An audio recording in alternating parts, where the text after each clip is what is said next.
Hi everyone. Today let's talk about sessions 8.5, representations of graphs.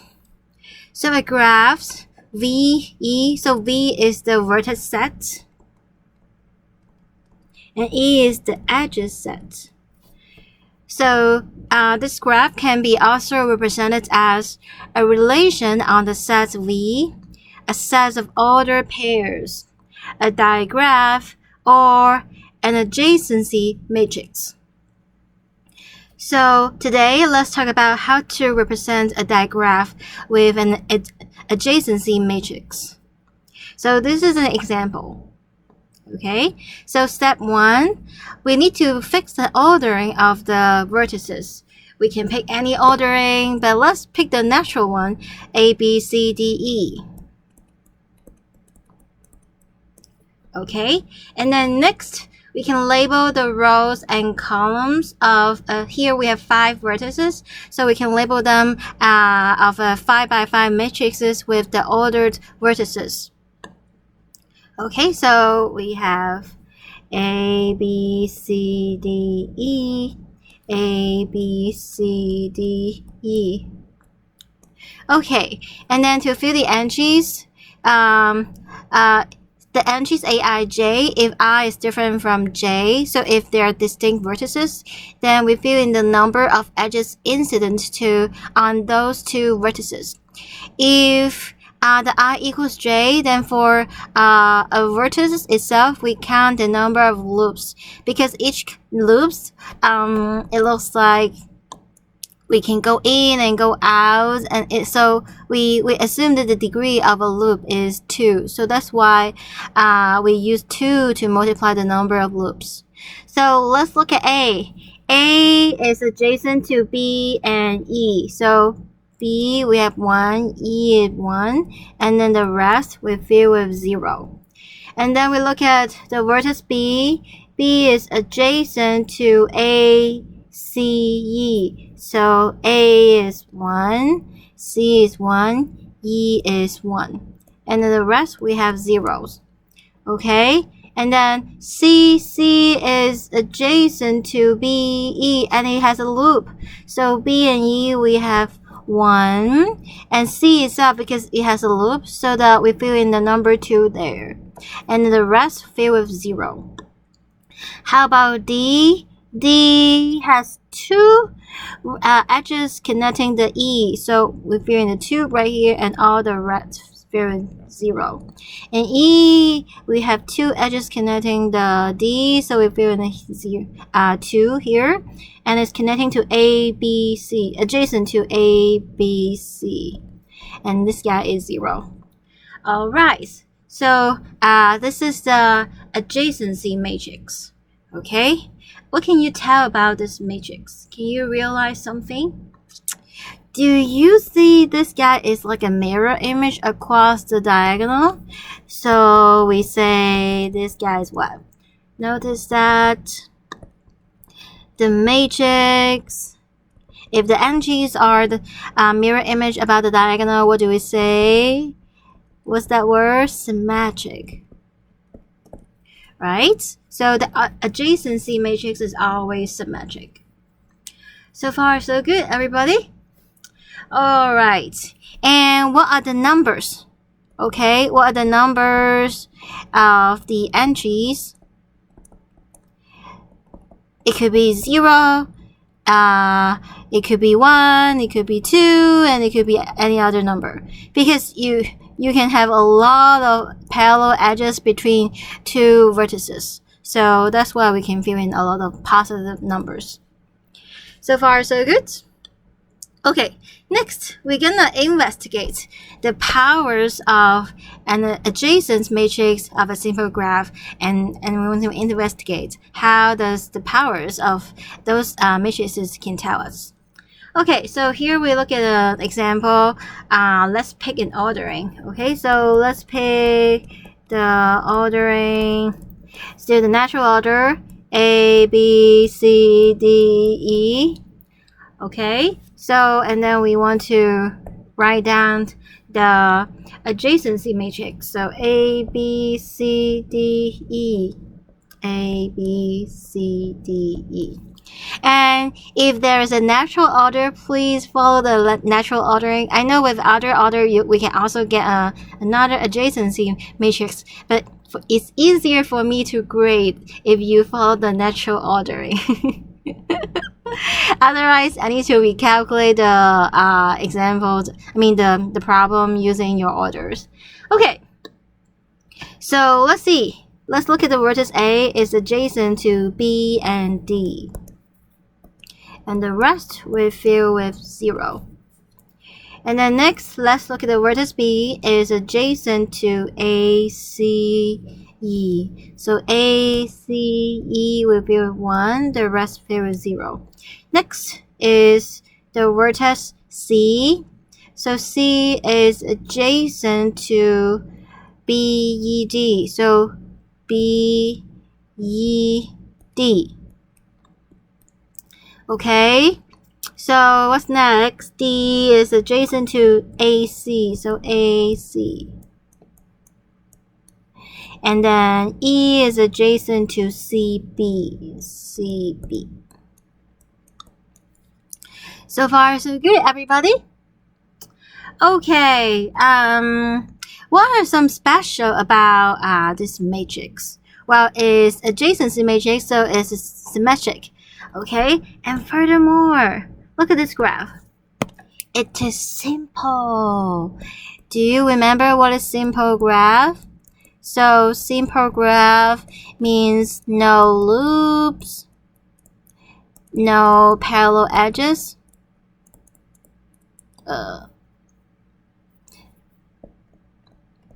Okay, so no loops. What no loops means? No loops. We have, you can see all the diagonal, the zeros. Okay, so diagonal entries are 0. How about no parallel edges? What does that mean? No parallel edges, which means the number, each entry is either 0 or 1. 0, no edges, or only 1 edges connecting them. Okay, so that's why the entries is either 0 or 1. So far, so good. So this is a special property of the matrix of the simple graph. So far, so good, everybody. Alright, let's continue. So keep this matrix in mind. So I already put this matrix, let's call this matrix A. Now let's look at A squared. So last, I think in sessions 3.5, we talk about matrix operations. We can do matrix multiplication. Okay, so but this matrix is a 5 by 5 matrix. If the matrix is 2 by 2 or 3 by 3 or 4 by 4, we can do it by hand. If the matrix is 5 by 5, it takes some time to calculate the multiplication. So if I ask you a 5 by 5 matrix, you can use your calculator. So you can bring your graphing calculator, and then you can insert the matrix in your calculator, and then you can do matrix multiplication. So this is the product of A times A.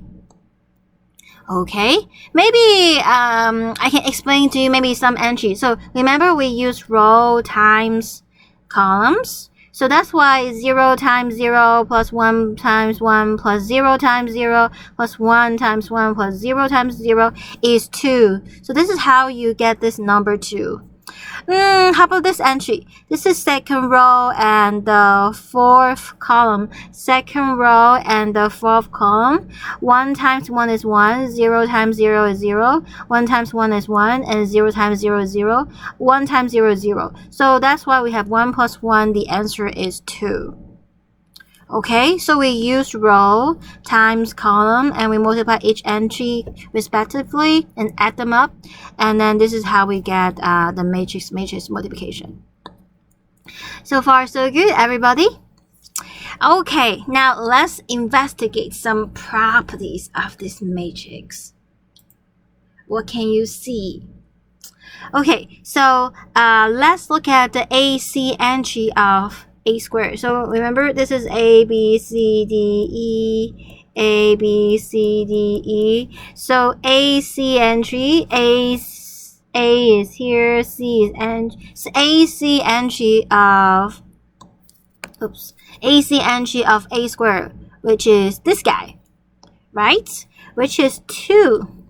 Okay, now I want to look at how many paths of length 2 from A to C. Okay, so what are the paths from A to C? Well, we can do A, B, C, right? We can do A, D, C, or we can do A, B, E, C. So far, so good, everybody? So, how many paths of length 2? These guys, right? So we have 2 paths of length 2 from A to C. Can you see this number are the same? Okay. Yeah. Let's look at one more entry. Let's look at the AE entry of A squared. AE entry is here. You see? It's 1. How many paths of length 2 from A to E? Well, from A to E, we can do A, B, E, right? Or A, B, C, E, or a longer one, A, D, C, E, or a more longer one, A, D, C, B, E. Okay, you might have a longer path. You can like travel the sea and then leave and then come back. See, so but you can see how many paths of length 2. There are only 1 path of length 2 from A to E. See, this is also the same. In fact, the entry in row X and column Y, where X and Y are distinct, of the matrix A squared is the number of paths of length 2 from the vertex X to the vertex Y. Okay, why is that? Okay, look at, so we want to find, let's say, for example, here we have, we want to look at the AC entry of A squared, right? So we use row times columns. So let's look at the row represent the vertex A. So vertex A is adjacent to B and D, right? And C is also adjacent to B and D. So when we multiply them, the 0, if some entry has a 0, it dies. And then if some entry has the 1s, then it will stay. Okay? So this means both vertex A and C are adjacent to B and D. So then we can have a path goes through B and goes through D. So that's why we add those up, we add 2. Okay? So this means B connects A and C, and this D connects, it's like the bridge between A and C of length 2. So that's why we have 2 paths. What does this guy mean? Well, this guy means A is not next to E, but C is next to E, but only C next to E, but A is not, then E cannot be a bridge between them. Okay, so E cannot be a bridge between them. Okay, that's why we have to have like B and D. They both adjacent to A and C, then we can have a path. So far, so good? Okay. And so those are the entries when X and Y are distinct vertices. How about diagonal entries? Okay, let's look at the diagonal entries. Let me use a different color here. Okay, so I want you to look at the degree of each vertex. Well, A, we have degree 2, B, degree 3, C, degree 3, E, degree 2, D, degree 2. Now let's look at the diagonal. What do you see? Do you realize that is the degree of each vertex? Yeah? See, A is 2, B 3, C 3, D and E there too. And yes, this is a rule. So if G is a simple graph, the entries on the main diagonal of A square give the degrees of the vertices. Okay? And in general, this is a theorem. If A is the adjacency matrix of a simple graph, it has to be simple graph. Other graph won't work. Okay? Then the ijth entry when I is not equal to j of the AN. So this is we have m copy of A, matrix A multiplies together. Okay? Then the ij entry equals the number of paths of length n from the vertex I to the vertex j. So far, so good? So we can generalize this fact to not only a squared, it could be a cubed, a to the fourth, and a to the n. Okay, but for the degree, it's only for the main diagonal of the a square. So the a cube diagonals tell us nothing. Okay, the degrees is only match the a square, not the an. Alright, so these are the rules about adjacency matrix. Next, I want to introduce the incidence matrix. So adjacency matrix, we talk about, we have the rows represent vertex, we have the column represent vertex. But for incident matrix, we label the rows with the vertices and we label the columns with the edges in some arbitrary order. So we have to fix the order for the vertices and we need to fix another order for the edges. Okay, so let's look at the following example. Let's pick an ordering. Let's use the natural ordering. So we can pick some ordering. Let's pick some natural ordering. So it's easier for me to grade. Okay. So let me put that here so I have more space. Let's use back to our orange color. Okay, so vertices is the rows. So we have V1, V2, V3, V4, V5. So there are 5 vertices. Okay, how about edges? We have E1, E2, E3, E4, E5, E6, E7. So there are 7 edges.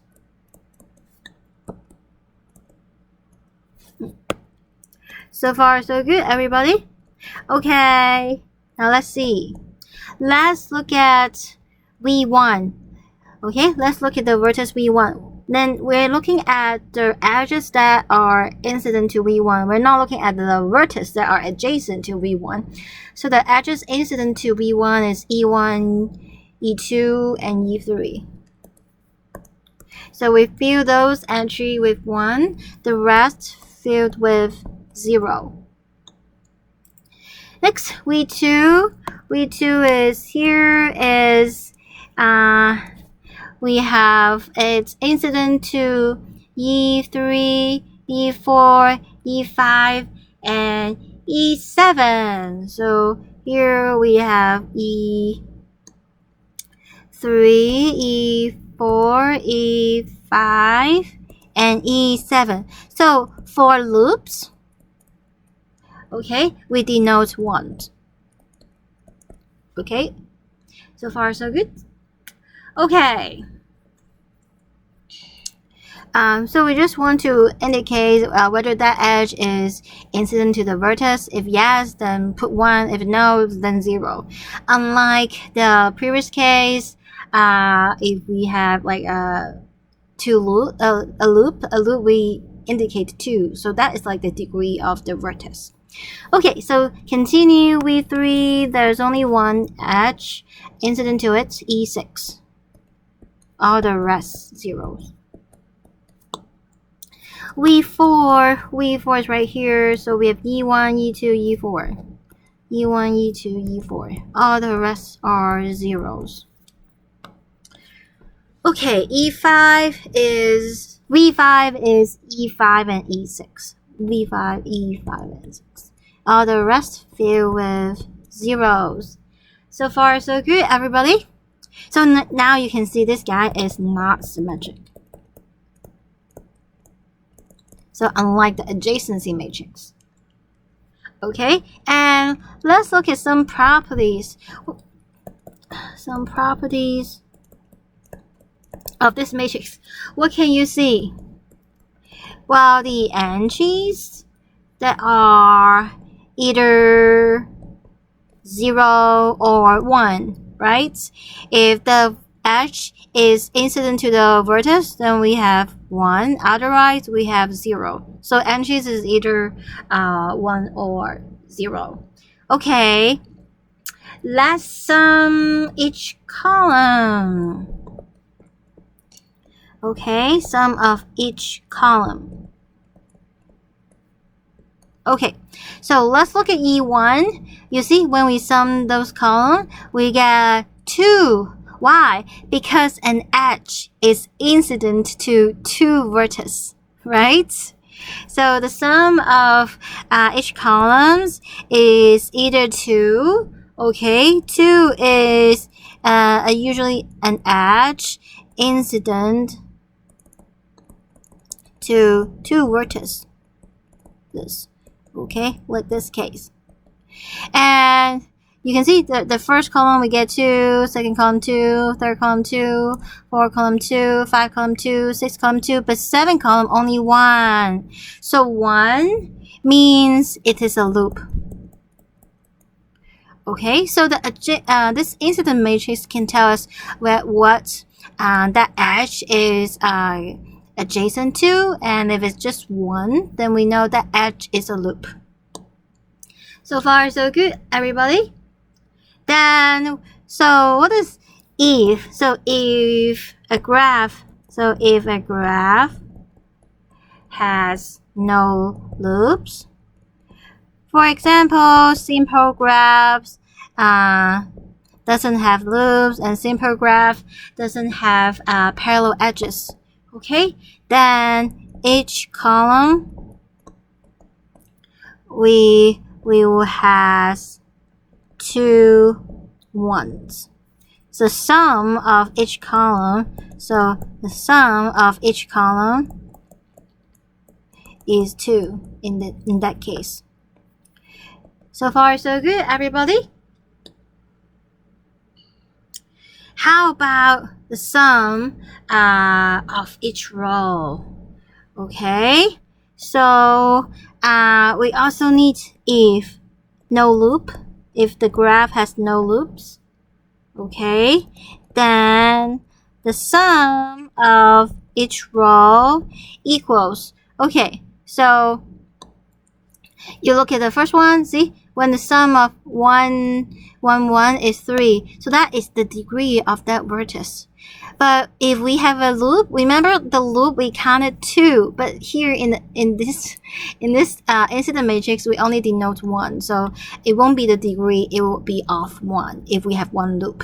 So that's why if there are no loops, then the sum of the row equals the degree of that vertex, or degree of the corresponding vertex. Okay, so let me see, if the graph has no loops, then the sum of each row is the degree of the corresponding vertex. Okay, so here are the properties of the incidence matrix. And that's it for sessions 8.5. Now we have finished all of chapter 8, so I hope you can review the notes and do the homework and practice more. If you have questions, feel free to ask me. Have a nice day! Bye.